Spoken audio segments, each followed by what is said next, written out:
Hey everybody, what is going on? It is Dunbar Snackbar. It's time for some MLB 16, the show. I'll be playing a full game. I think this is so terrible for me to say, but I think this is like the first full-on game of MLB 16 that I've played in, gosh, months at least. But you know what? It's okay. We're going to go ahead and play this anyway. I'll be playing as the Oakland Athletics going up against the Seattle Mariners. And I'm giving myself a little bit of like a handicap in this one. Sonny Gray is going to be pitching for me, and I can't remember his name off the top of my head right now, but the number 5 starter for Seattle is going to be pitching. So offense, hopefully, is going to be pretty for me. A lot of things for me are going to be changing as far as how I'm going to play this game. I'm going to be getting a new TV for it, which it's going to be so rough. Like, you don't think about it, but just how much like input lag affects how you play this game. Like, my timing is going to be so far off when it comes to batting. It's going to be absolutely nuts. But once I get finished with the NBA series and the Madden series, it's just going to be 100% baseball, I think, from here on out on this channel. I don't think I'm going to play those anymore, which is kind of sad, but at the same time, like, this is my bread and butter, you know? Baseball has been my thing. It's always been my thing. I just have this terrible thing where I, like, just start so many things that I just don't have the time to be able to do all of them. It was actually very interesting for me, too, because this past week, I found out this really cool feature where you could just go ahead and enable mid-roll ads on all of my videos on my channel. And so I was like, oh, nice. Okay, well, I'll probably do that. When I think mid-roll, I think exactly that, mid-roll, right in the middle. That's not how YouTube does things. YouTube is not the most intuitive. And so it added, like, just tons of ads on every single video that I had. And so, and it wasn't intuitive how it did it, too. So, like, a video like this would have 5 advertisements within a 2-minute period. So I'm like, no. Oh, Jed Lowry with the home run. Nice. That was pitch number 2 with me batting. Maybe I'm not nearly as rusty as I thought I was. I don't know. I guess I'm going to have to go back and play another game without Cards as the starting pitcher or somebody else who's not in the number 5 spot in the rotation for the team that I'm facing. Anyway, so going back to this issue that I had with the advertisements on the channel. All right, so because every single video had a ridiculous amount of advertisements in it, I'm like, nobody's going to watch any of these. And so I had to go through every single video that I have ever made, which totaled 1,375 videos, and actually go through and edit all of the advertisements in there, delete all the extra ones that they put in, and just kind of redo it all around. Yeah, that was a nice little love jump. Maybe I am as rusty as I thought I was. Actually, what it probably is I like the setting on there where whether you dive or jump, it's the same button. I don't think I have that enabled. And so going through all 1,375 videos was actually very interesting for me to be able to do, because I got to go back and watch like my first videos when I had like Squints Palidorus in like MLB 2K10. MLB 2K11, where I played as the Cubs, you know, seeing the Braves franchise, the Tigers franchise, all of these ones that I had done. And then littered throughout there was just like little series that I would start, like War Game Wednesday, or playing the Arma campaign, or my Resolute Alliance, or Walking Dead. And it was kind of interesting for me to actually go back and see all these things I had started but never finished. Baseball had been the only thing that stayed true. But I will be honest, too. There was, like, a few series that I just missed so badly. Like, just about anything that was NCAA football. Like, my coaching carousel, that was hands down some of, oh, my gosh. Yeah, I'm rusty. That was a terrible swing. But, hey, at least I get on over to second. Like, the coaching carousel was really cool, where I started off as an offensive coordinator for Army and then went to Ohio. Oh, my gosh, I love that. Because I had, like, the Western Michigan playbook that had, like, the Maryland Eye, and I would just decimate people with the running game. Can't do that now in Madden or anything like that, but Hey, whatever. Oh, this one. Foul territory. I'm going to tag up and head on over to third. I guess it's not all bad here. All right, got a man in scoring position. But yeah, I miss series like that, but it just made me kind of remember, what is my thing. And time for me is not nearly as abundant as it used to be.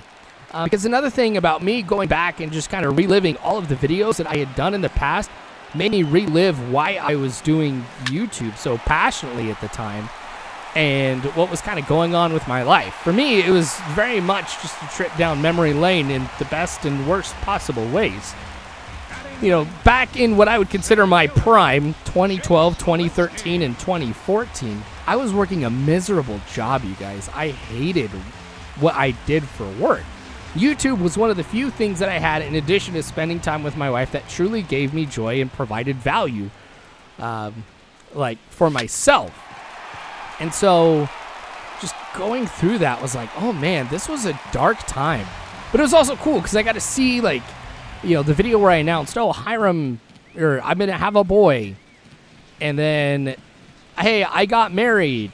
Like that stuff was really cool to be able to go back and see. Or when our dog Zoe died, that was actually pretty sad. And I could hear myself somewhat kind of tearing up in that video because I love that stupid little dog. Oh my gosh, that dog was awesome. I don't think I ever told you guys. Maybe I did in the video. I can't remember. But I remember my wife bringing it home, and I was so mad because I did not want a dog. And she was so freaking adorable that I couldn't stay mad for long. Anyway, but I think about where I am right now and how, I don't have as much time for YouTube as I once did. Because when I was working my miserable job, I worked from 2 o'clock in the afternoon to 11 o'clock at night. And by that time, my wife and my son would be asleep. And so I would play games from 11 o'clock till 6 a.m. in the morning and work on YouTube for 7 hours a day. And I don't have that now. I work a normal 8 to 5 job. And now I have 3 kids.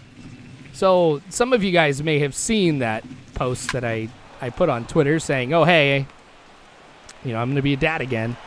So yeah, our 3rd kid was born just 3 weeks ago. So it's been an interesting time. Parenting has gone from man defense to zone defense, where you just go from one problem to the next. You can't just be like, all right, watch this kid, make sure they don't do anything stupid type of thing. But I don't know. It's all good. I really do enjoy it. At the same time, too, I've also gone ahead and I have another YouTube channel that I'm also working on simultaneously. And so if I just get down my focuses to just this being baseball and then that one being the ARMA content, I think that's just going to be ideal for me moving forward. So I'm kind of excited to see where this stuff goes. But yeah, it'll be cool getting back to play this just all baseball all the time. Super nice. I'm going to have to get back into some of the commentary here, how I used to do stuff. Because, all right, here's another thing about me kind of going back and checking all my videos. There's one game that I feel like I had my aha moment. So there are some things that you just do, and hopefully you guys know what I'm talking about, that right when you do it, you realize, boom, that was good. I have finally passed on from decent to good, or something like that, if you guys know what I'm kind of talking about here. And that was, for me, when I did the USC and Michigan game in NCAA 12, I want to say. But I just remember, closing up the audio for that, I'm like, oh, man, that was hands down the best commentary I have ever done on any single video. And I was super happy about it. And it's just after that, I don't know. I kind of got good at it. But, I've still struggled at a lot of things, too. I don't always start what I want to. Or don't finish everything that I start and stuff like that. And that sucks. And I kind of put too much on my plate. So if I force myself to just be one game and one game alone on this channel, that's going to be great. My initial vision for what Dunbar Snackbar was going to be was an ESPN of sorts. Where it was all right, sweet. Basketball on this day, football on this day, baseball on this day, soccer, hockey, all of it. Boom, sports gaming, all in one place. crap. I don't have time for that, especially now as more of a grown-up than, what you guys kind of probably remember me in your prime. I still get comments on my videos like, oh, man, I remember watching this like 4 years ago. Man, how time flies. Thanks for making me feel older than I already do, guys. No, I'm just kidding. But yeah, no, it's been kind of cool to go back and relive all of those. And if I had known what I knew now, I definitely would have done things a lot differently. Hindsight's 20/20, and that's honestly why it's a great thing to like go back and review stuff. I wouldn't have had an opportunity to be able to, go back and actually go into every single video if this stupid ad thing wouldn't have come up. I guess it's like a blessing and a curse.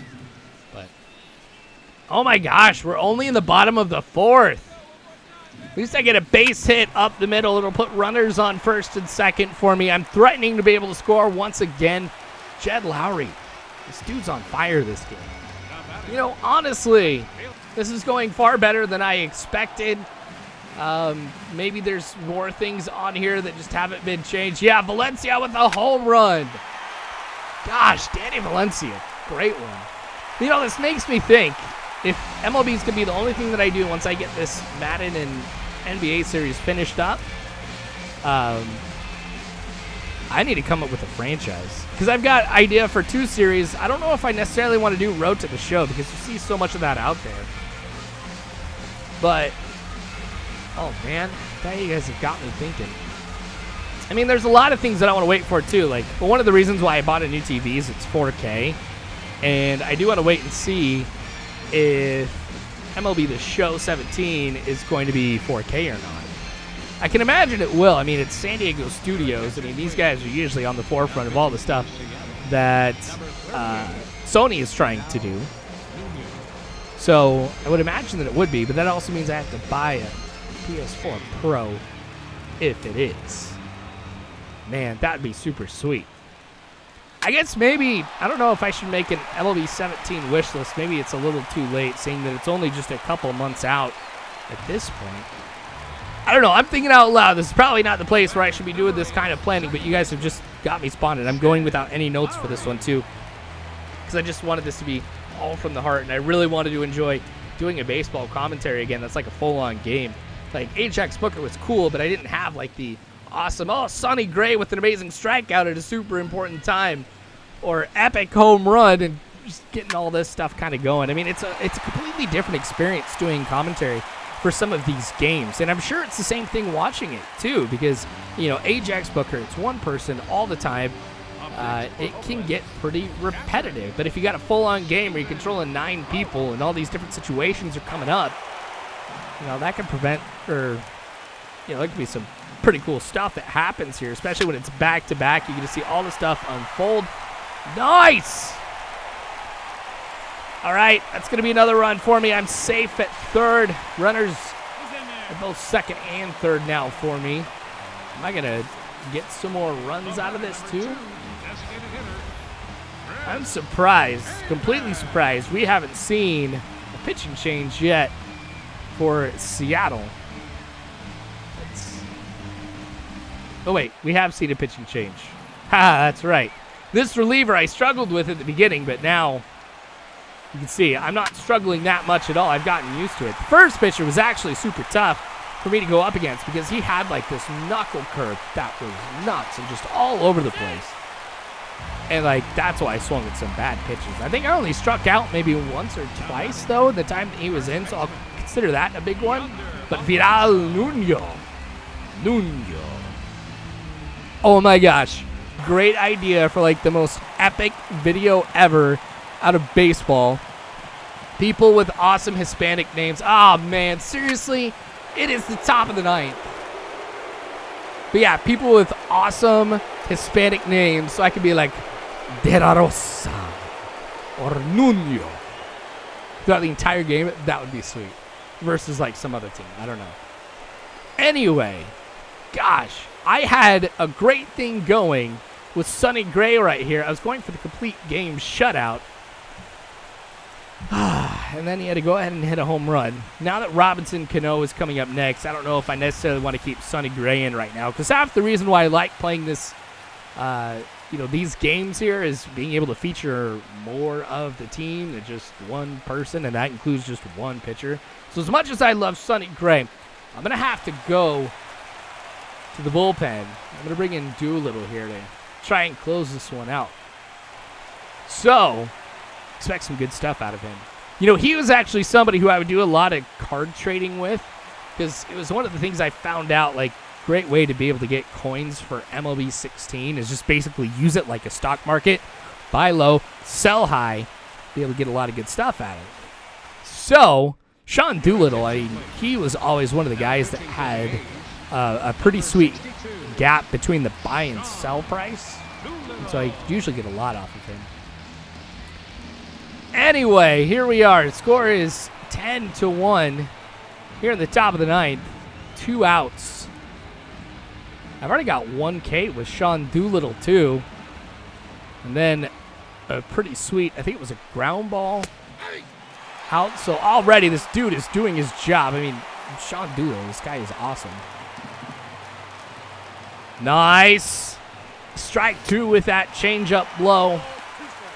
Just keep doing what I've always been doing. I always just pitch super low. Try and force that ground ball. All right, here we go. Nice. Curveball gets strike 3. That is going to go ahead and be the end of the game. I'm not going to lie. This is pretty refreshing. I've got to do a Madden and an NBA one up here next, but I have a feeling it's not going to feel the same way as baseball does. Gosh, I miss this. Anyway, more of this to come later on, so make sure you guys subscribe if you have not already. You can follow me on Facebook, Twitter, all that great jazz, but you guys are phenomenal people. You really are. Thank you again for watching. As always, you guys, I hope you have a good one.